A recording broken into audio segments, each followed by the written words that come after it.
রাজ্যের মুখ্যমন্ত্রী শুভেন্দু অধিকারী মহাশয় এক ভিডিও বার্তায় কি বলেছেন আপনারা শুনুন দর্শক।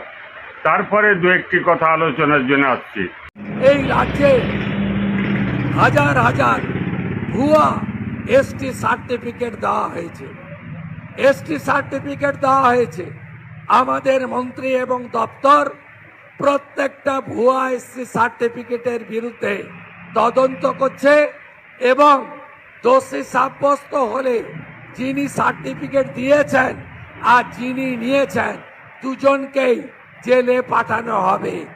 আদিবাসীদের সার্টিফিকেট 2 নম্বরই করতে এই সরকার, ভারতীয় জনতা পার্টির সরকার দেবে না।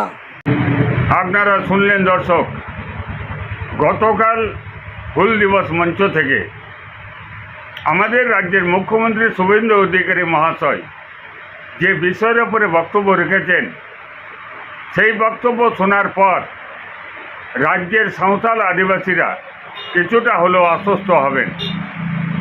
শুধু আমাদের রাজ্যের মুখ্যমন্ত্রী শুভেন্দু অধিকারী মহাশয় এই বক্তব্য রেখেছেন এমনটা নয়, এর আগেও আমাদের রাজ্যের আদিবাসী কল্যাণ দপ্তরের মন্ত্রী ক্ষুদিরাম টুডু মহাশয় মন্ত্রিসভায় শপথ গ্রহণ করার পর বিভিন্ন আদিবাসী মহল্লায় গিয়ে অথবা সাংবাদিক সম্মেলন করার মাধ্যমে ফেক এসটি সার্টিফিকেট নিয়ে সরব হয়েছেন।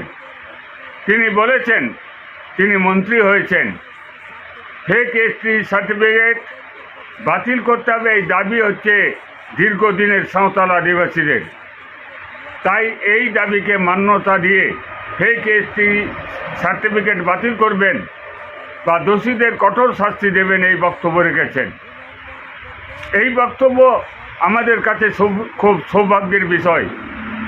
এই বক্তব্যের ভিত্তিতে কার্যকরী হলে সাঁওতাল আদিবাসীরা ব্যাপকভাবে উপকৃত হবেন। আমাদের পক্ষ থেকে রাজ্যের মুখ্যমন্ত্রী শুভেন্দু অধিকারী মহাশয়কে এবং রাজ্যের আদিবাসী কল্যাণ দপ্তরের মন্ত্রী ক্ষুদিরাম টুডুকে অশেষ ধন্যবাদ আমরা জানাচ্ছি। সাথে সাথে দুঃখের বিষয় আমরা প্রকাশ করতে চাই, এই দাবি সাঁওতাল আদিবাসীদের খুব চটজলদি দাবি নয়, দীর্ঘদিনের দাবি। দীর্ঘদিন ধরেই সাঁওতাল আদিবাসীরা গোটা রাজ্য জুড়ে আন্দোলন করছে।